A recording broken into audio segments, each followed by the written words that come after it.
Assalamualaikum warahmatullahi wabarakatuh. Kembali lagi bersama saya Cindy Jailani, mahasiswi dari Universitas Pendidikan Indonesia dari Prodi Ilmu Pendidikan Agama Islam dengan NIM 1905479. Video kali ini saya bakal mereview sebuah buku dari karangannya Agus Mustafa yang berjudul Ternyata Akhirat Tidak Kekal. Ini bukunya. Pertama saya tertarik juga karena melihat dari judulnya sih, yang kontroversial menurut saya, karena selama ini yang saya tahu itu akhirat kan merupakan sebuah alam setelah dunia di mana kita bakal kekal di dalamnya. Tapi setelah melihat ini kok beda sih gitu. Dan memang beberapa karangan dari Agus Mustafa ini judulnya memang kontroversial sih. Kayak poligami yuk, terus kenapa kita harus berpuasa, ada juga tentang mengubah takdir. Mungkin bagi orang-orang awam, mereka akan berpikir kok judulnya kayak gini sih, kayak gitu mungkin ya. Nah, sekilas tentang penulis, Agus Mustafa ini lahir di Malang pada tanggal 16 Agustus 1963 dan ayah beliau itu merupakan seorang guru tarekat Islam.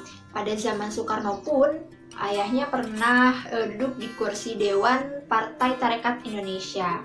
Agus Mustafa ini pernah belajar menuntut ilmu di Universitas Gadjah Mada yang ada di Yogyakarta dengan jurusannya teknik nuklir.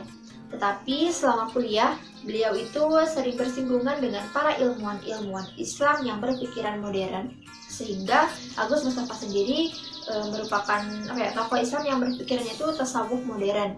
Kayak gitu terlihatlah dari beberapa buku yang sudah dia buat. Buku ini membahas tentang sebenarnya lebih ke alam akhirat itu bagaimana sih, di dalamnya bakal seperti apa.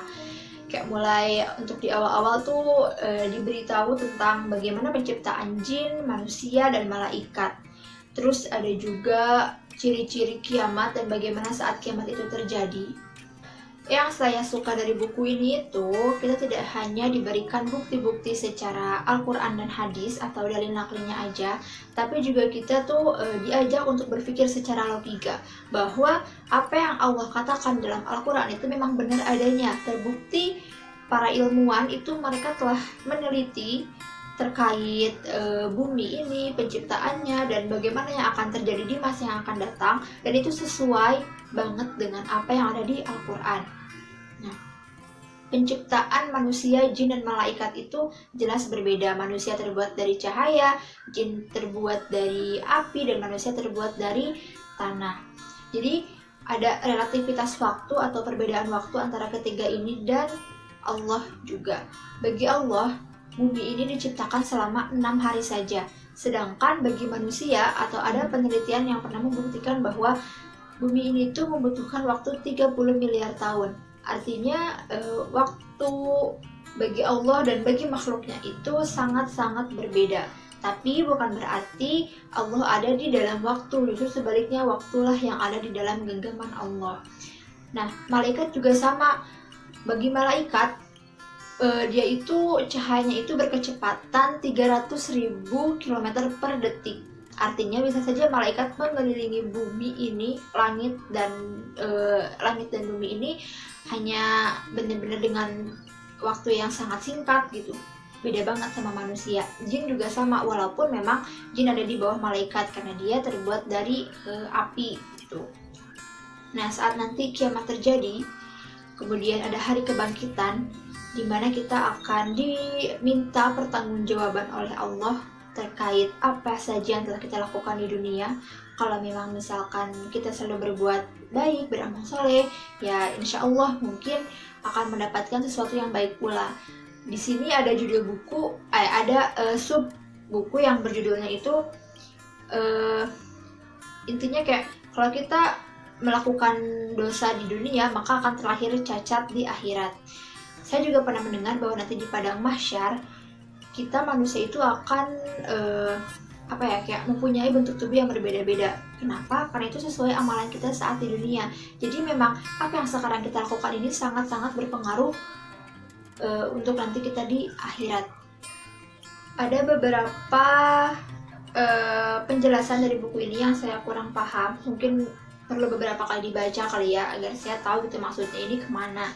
yaitu terkait tentang bahwa surga dan neraka itu ada di bumi. Padahal kan yang kita tahu, surga dan neraka itu ada di langit ketujuh, dan bumi ya adalah tempat yang sekarang kita singgahi gitu. Tapi memang surga dan neraka itu adalah langit ketujuh, tapi karena kita berada di langit pertama yang merupakan suatu komponen yang merupakan menjadi suatu komponen bagi langit kedua, langit ketiga, dan seterusnya sampai langit ketujuh. Otomatis surga dan neraka itu sebenarnya bisa kita lihat saat ini. Tapi karena keterbatasan dan Allah belum membuka hijab tersebut, ya kita nggak akan bisa melihat itu gitu.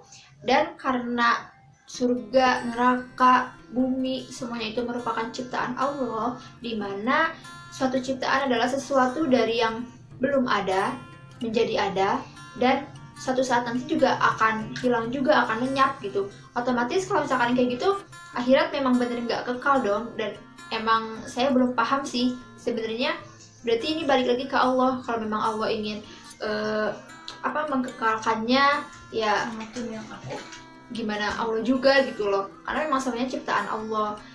Mungkin sekian yang dapat saya sampaikan mengenai review buku ini. Nggak semuanya saya jelasin sih, karena memang segitu-gitu aja gitu maksudnya. Maaf bila ada sedikit kata-kata yang mungkin membingungkan. Terima kasih sudah menonton. Wassalamualaikum warahmatullahi wabarakatuh.